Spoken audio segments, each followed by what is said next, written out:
This is Proxy Countdown. Welcome to the big show for the week of November 4th, 2024.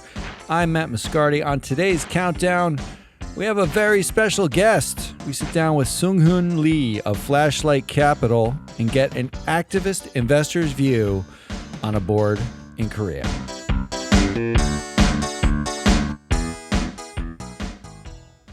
All right, let's kick off with some background here.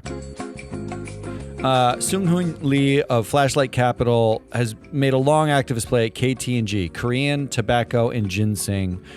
He even proposed a $1.4 billion buyout of the ginseng part of the business and splitting the business up. At the last AGM in March of 2024, he won a board seat.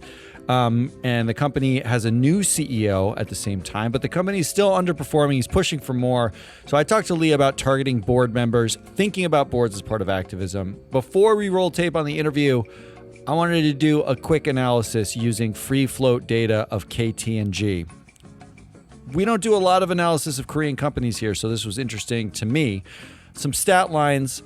The company actually has a complicated past. It was two businesses owned by the Korean government that were merged. It eventually goes public. The government sold its majority stake in the 2000s.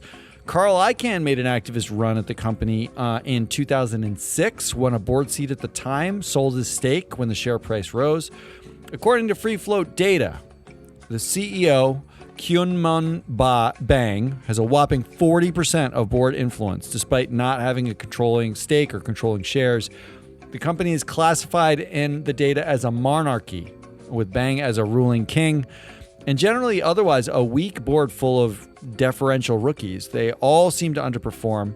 The company's been under investigation for a number of things, primarily, almost exclusively related to its tobacco business. The average independent director on the board is age 60, which is young for a board globally, but actually older for Korean boards. The average age on a Korean board, surprisingly, is 58 years old. That's the average board age there.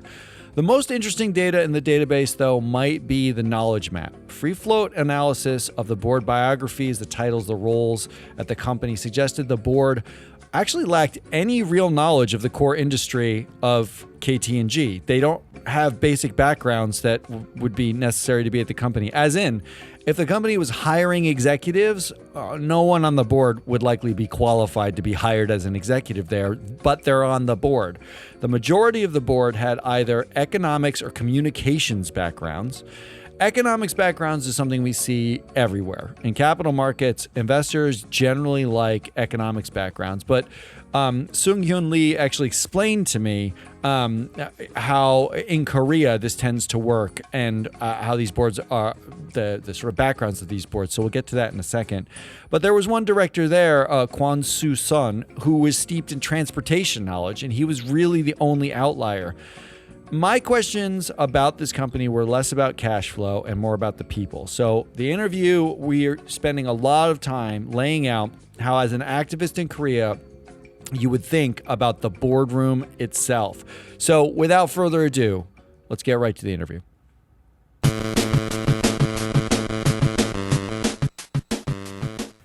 All right, welcome Sunghyun Lee. From Flashlight Capital, you're joining us today.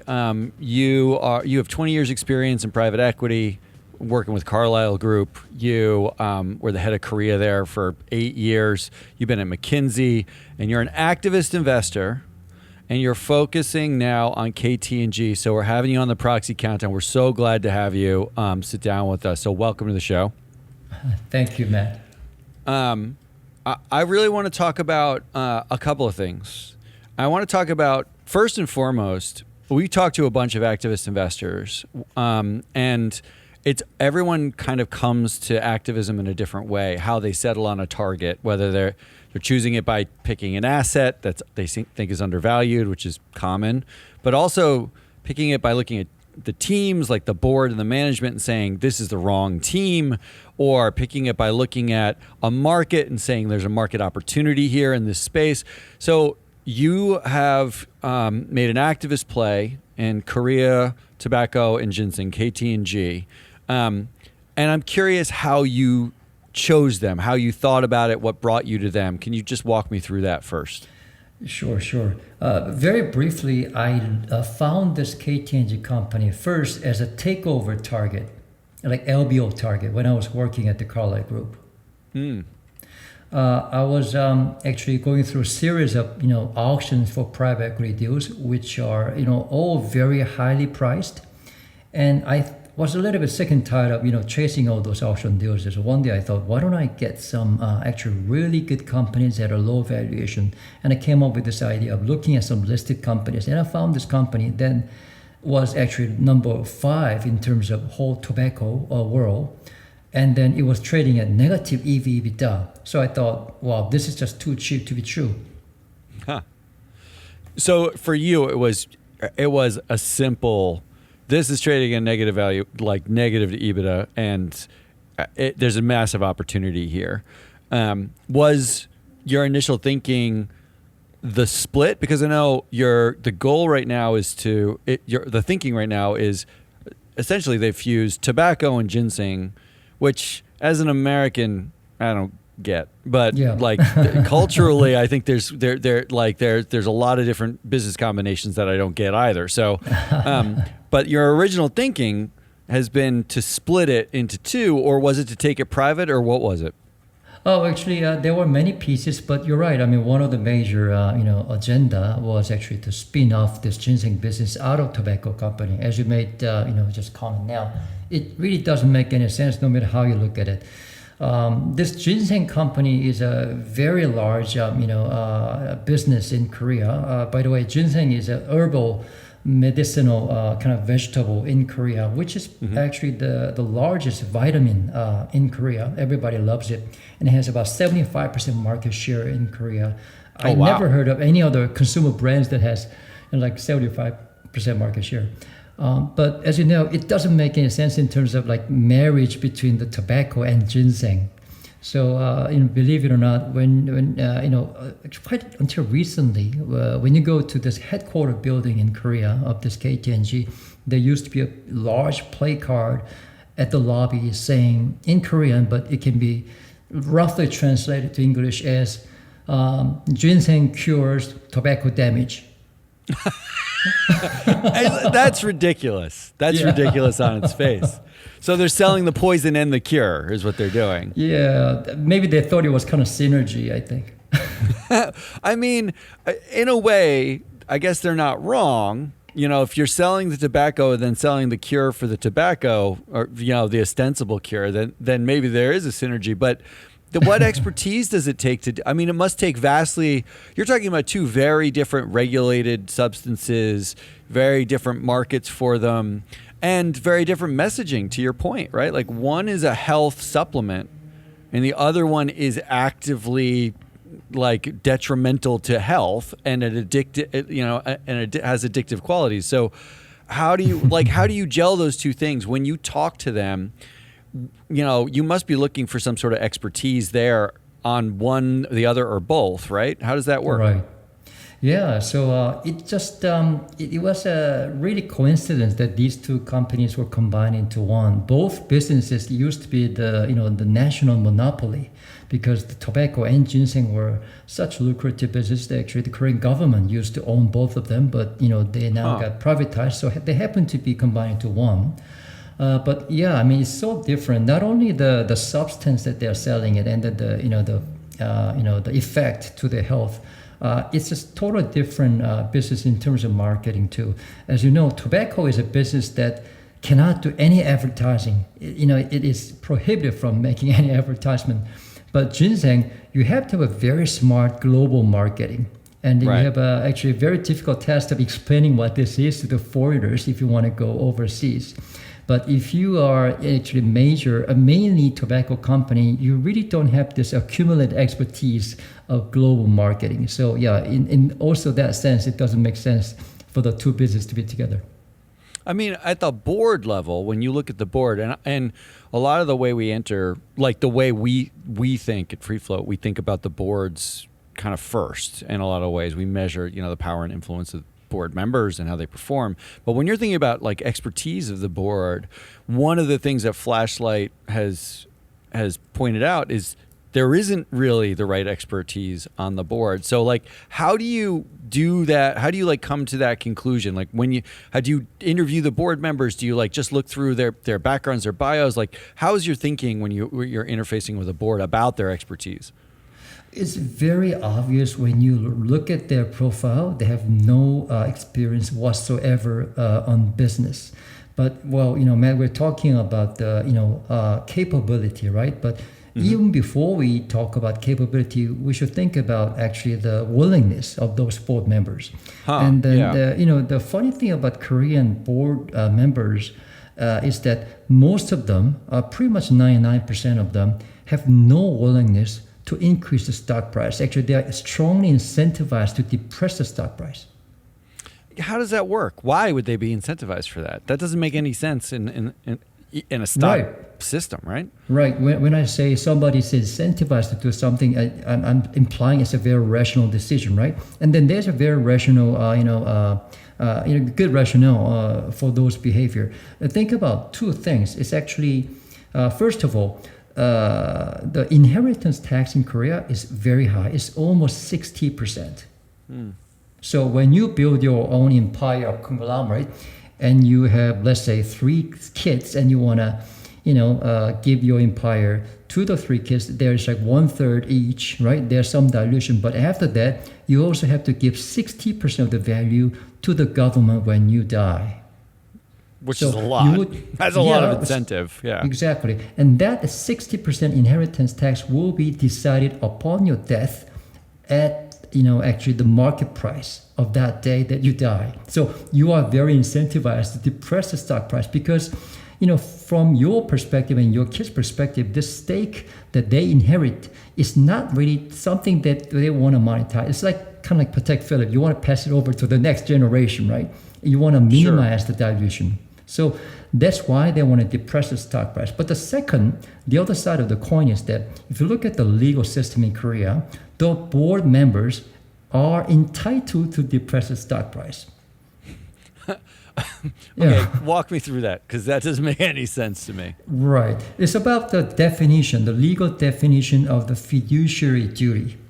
I believe in US, the board members are supposed to take care of the interests of the shareholders, right? Right. But in Korea, the fiduciary duty is defined very clearly as the duty to take care of the interests of the company, but never shareholders. But the liability when they don't take care of the company is much higher than in the U.S., right? Like in the U.S., you have D&O insurance. Basically, no one gets in trouble for anything. If something goes wrong, the company basically pays out, and that's it. And then theoretically, you can go to jail, but that rarely happens. Yeah. I mean, but at least that's on the table. In the U.S., it's not even on the table. So you have a situation. Now, these directors are not old. For the most part, they're like the average age is 61 or 60. Yeah, right. Yep. So you have a group of fairly young directors by international standards, since the average director is about 65 or 66 years old, and they're younger than average. But their fiduciary duty is to the company itself. They have some incentive to depress the stock price rather than increase it, despite the fact, and they're selling something. They're selling 2 things that are basically opposed to one another, one of which they can't market, the other one they can, but they're in opposition in terms of marketing. And so you step in. Walk me through like the series of events. You pick them, you take a stake, right?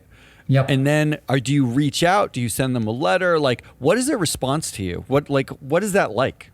Yeah, exactly. So it's usually a 2-step process. The first step is that I meet the company and the management team, right? And I try to be very nice in a civilized manner. I give them my suggestions. So I visit the headquarters. I was in this big conference room, and I was actually walking the executives and the CEO through my half an hour presentation, which summarized everything that I wanted them to do.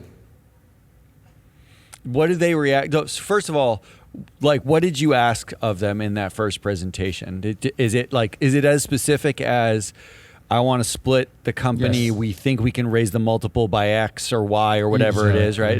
It's usually that, right? It's a very, very similar to what I later announced as my shareholder activist campaign, but it's mainly 5 bullet points, and that includes, yes, the ginseng spinoff.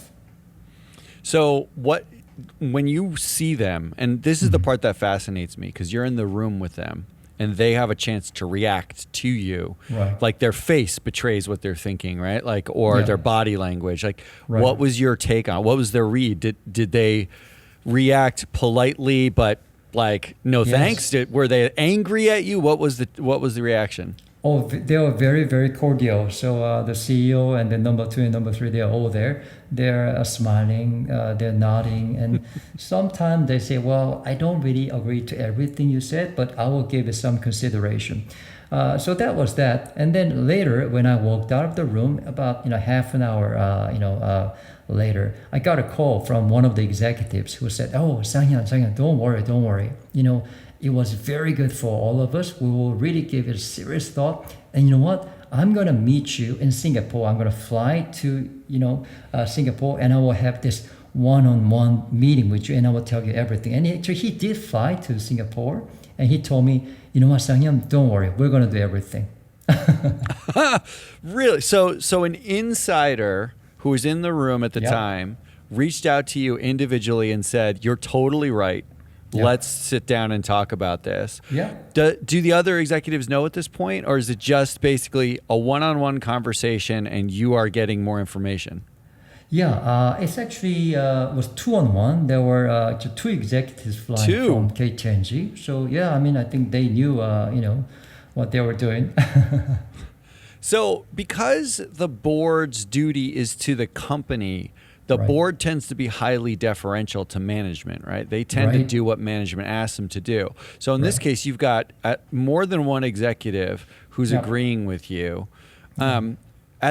At what point does the board sort of get involved? Do they know? When do you get to interface with them, or do you not? The answer is I don't. Really? Huh. Yes. Okay. So after this meeting in Singapore, right, I was waiting for the company to, execute these ideas that I shared with them, right? And 6 months passed. So I couldn't wait any longer. So I asked them, "Okay, I think I waited enough. Can you please arrange a meeting between me and the board members?" And they said, "No, you're not going to meet our board members."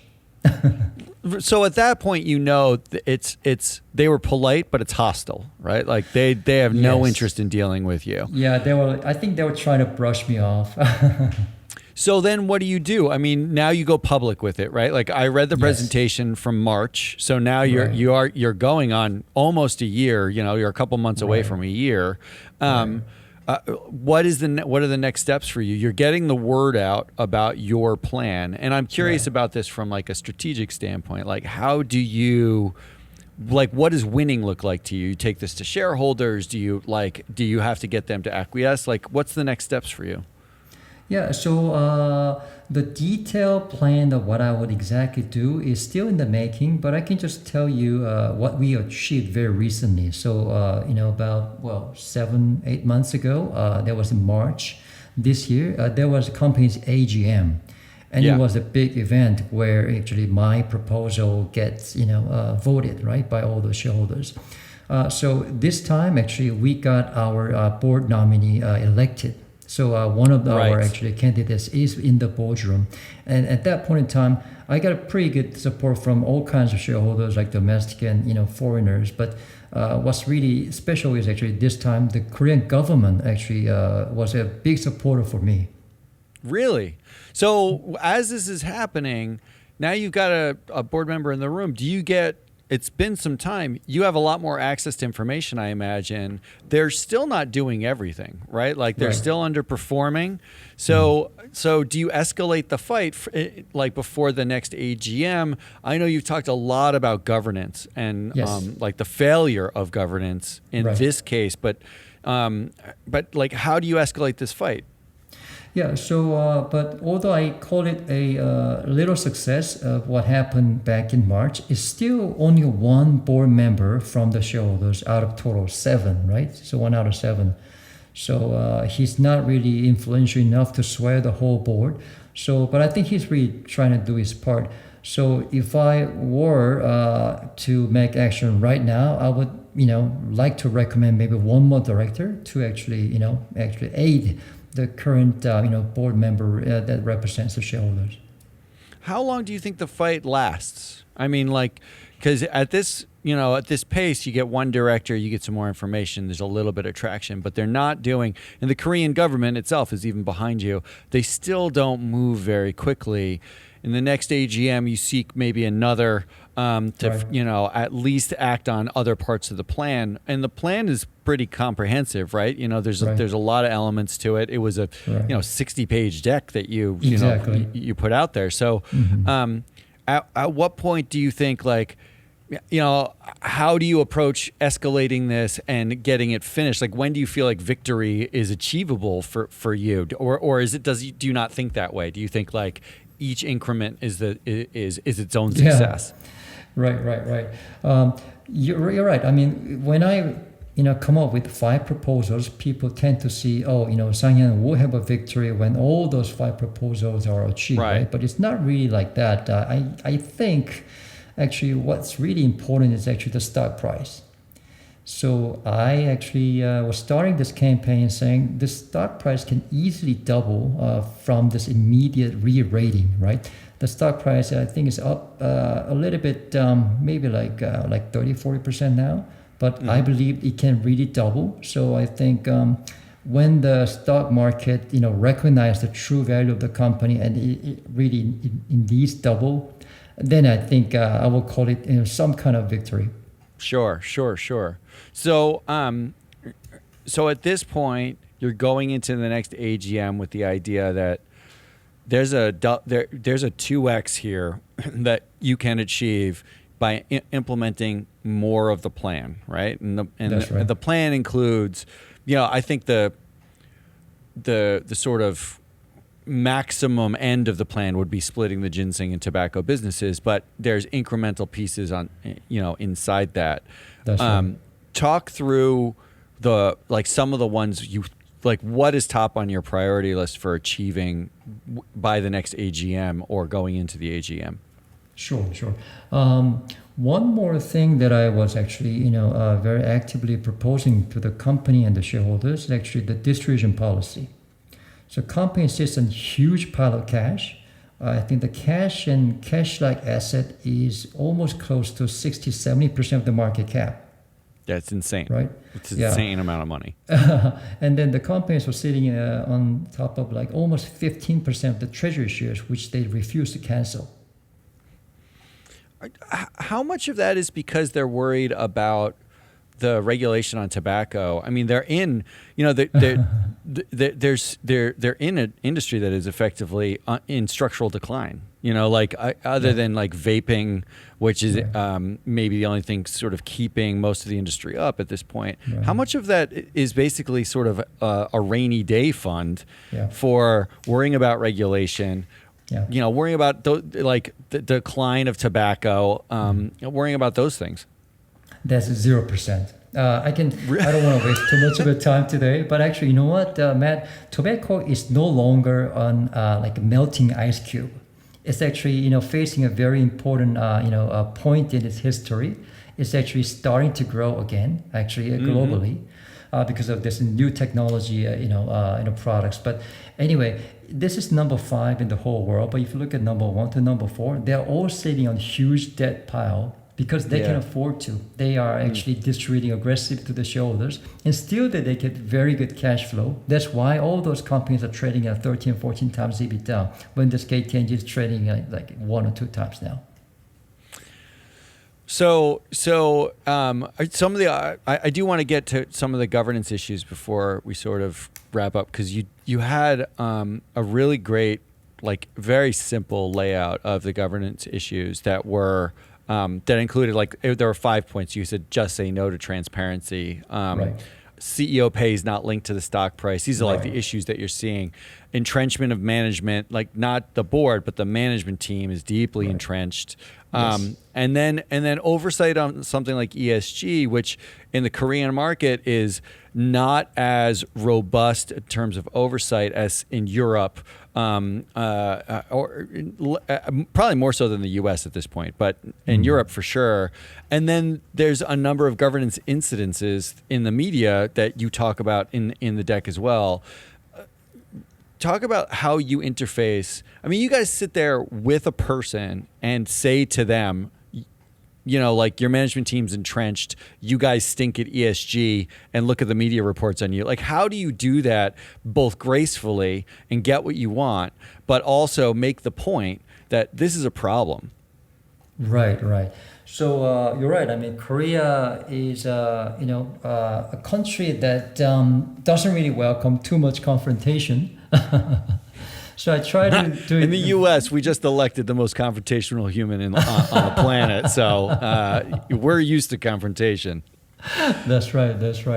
So I am I'm a Korean guy born and raised in Korea, so I honor that tradition. So when I make any suggestions, I not only just send the letters and things like that, but I also actually come up with a lot of soft communication. Like I make like YouTube videos, I make some cartoons and actually distribute to the company and then the shareholders. But the biggest thing about this governance is actually that the shareholders expect the board members to really think more and work harder about the stock price.